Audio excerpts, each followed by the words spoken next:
Polisi melakukan gelar olah tempat kejadian perkara di rumah Hakim Pengadilan Negeri Medan, Kamozaru Waruh yang terbakar. Sebelumnya muncul spekulasi bahwa hakim yang rumahnya terbakar ini sedang menangani kasus korupsi jalan di Sumatera Utara.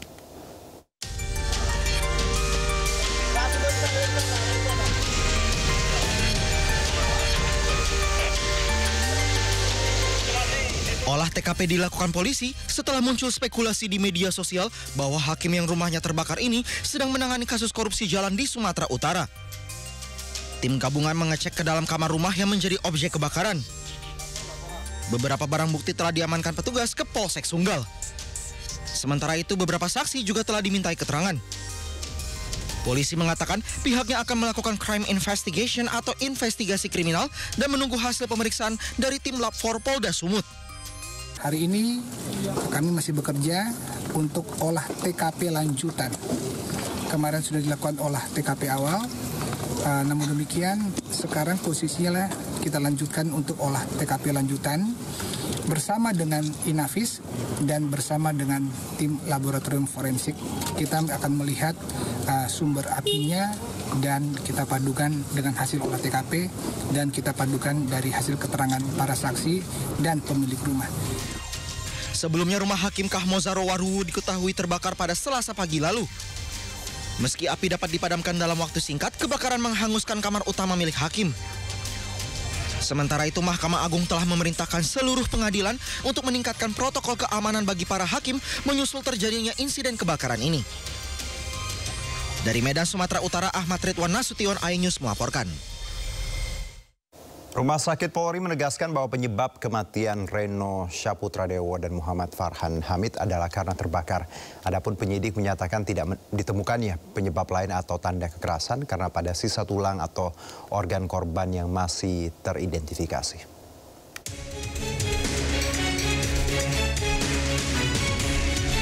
Polisi mengumumkan hasil identifikasi dua kerangka manusia yang ditemukan dalam kondisi hangus terbakar di sebuah gedung kawasan Kuitang, Jakarta Pusat. Dari hasil pemeriksaan, tim forensik mengidentifikasi kantong jenazah yakni berjenis kelamin laki-laki dengan perkiraan tinggi badan 158 hingga 168 cm. Polisi mengungkap kerangka tersebut atas nama Reno Syahputra dan Muhammad Farhan. Mereka sempat dinyatakan hilang pada unjuk rasa yang terjadi bulan Agustus lalu. Dan dua, pengambilan sampel DNA dari tulang.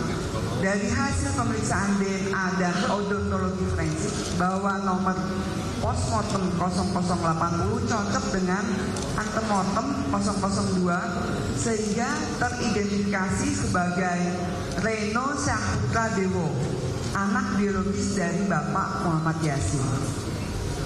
B. Kantong jenazah 0081 dilakukan pemeriksaan identifikasi sekunder berupa perhiasan, ditemukan kalung dan kepala ikat pinggang.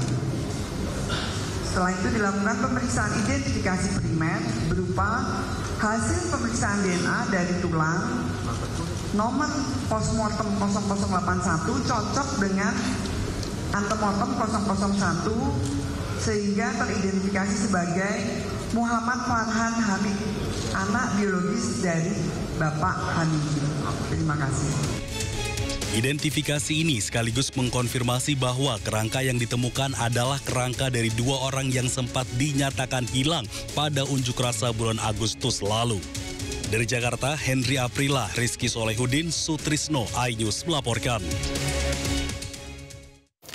Polri menyerahkan jenazah korban hilang Farhan dan Reno kepada pihak keluarga di Rumah Sakit Polri Kramat Jati, Jakarta. Pihak kepolisian akan mendampingi hingga proses pemakaman selesai. Dan pada hari ini juga kami menyerahkan dua jenazah kepada penyidik Polda Metro Jaya. Polri secara resmi menyerahkan jenazah Muhammad Farhan Hamid dan Reno Syaputradewo kepada pihak keluarga. Proses penyerahan dilakukan secara berjenjang dari RS Bayangkara Polri Kramat Jati ke Polda Metro Jaya sebelum diserahkan langsung kepada keluarga masing-masing. Kepala Rumah Sakit Bayangkara Polri Kramat Jati, Brigjen Pol Prima Heru Yuli Hartono menyampaikan rasa duka cita mendalam kepada keluarga kedua korban.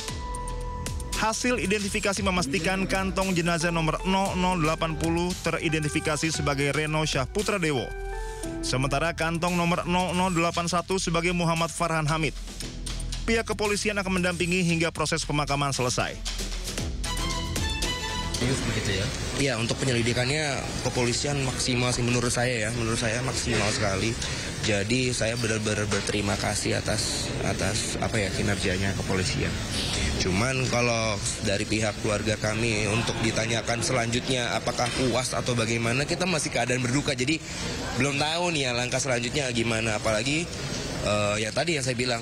Dan hasil akhirnya ternyata adalah sebuah kerangka, itu cukup menyakitkan. Makanya kalau tadi Mas saya berterima kasih dengan orang-orang yang disebut, kalau saya sangat berterima kasih kepada seluruh keluarga yang tetap bertahan sampai pada hari ini, dan juga rekan-rekan yang terus membicarakan berita kehilangan orang ini.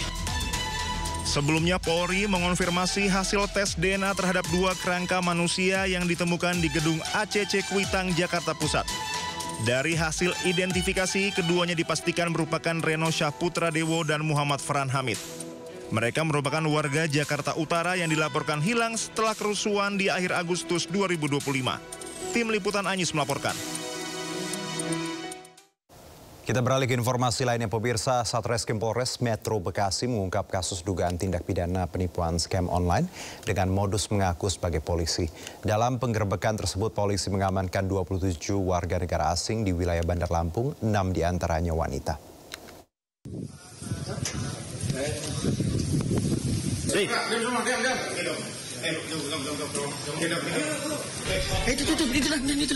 Satreskrim Polres Metro Bekasi melakukan penggerebekan sebuah rumah mewah dijadikan tempat penipuan online atau scamming di Kecamatan Tanjung Karang Timur, Bandar Lampung.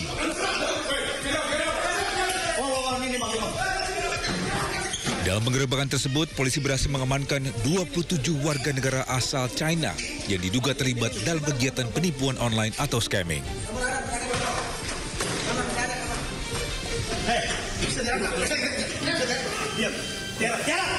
Modus operandi para pelaku itu berpura-pura menjadi anggota kepolisian China untuk melakukan penipuan terhadap warga negara China yang berada di Indonesia. Dari hasil investigasi, para pelaku diduga merupakan pekerja yang dikendalikan oleh seseorang berasal dari China Taipei atau Taiwan. Jadi memang modus operandinya mereka menyasar orang yang sudah lansia atau sudah tua supaya tidak bisa secara detail melihat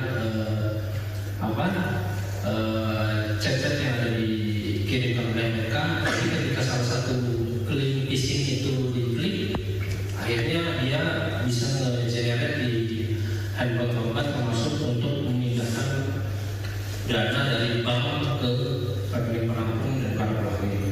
Untuk saat ini ke 27 warga negara Cina ini kami tempatkan pada ruang detensi imigrasi, kantor imigrasi Bekasi.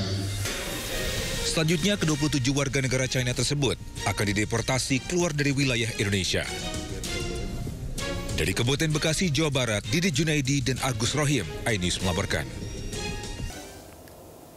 Kebakaran hebat melanda 2 bangunan bertingkat di Grogol, Petamburan, Jakarta Barat. Belasan unit mobil pemadam dikerahkan ke lokasi.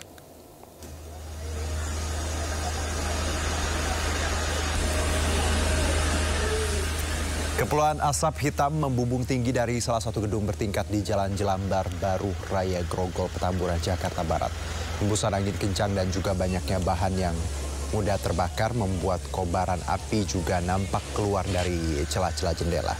Petugas pemadam Jakarta Barat yang berada di lokasi dengan cepat melokalisir api agar tidak meluas. Dari data sementara, sedikitnya 1 bangunan berlantai 3 dan juga rumah indekos terbakar dalam peristiwa ini. Diduga api muncul dari korsleting listrik pada lantai 3 yang merupakan tempat konveksi. Api berhasil padam setelah 2 jam kemudian.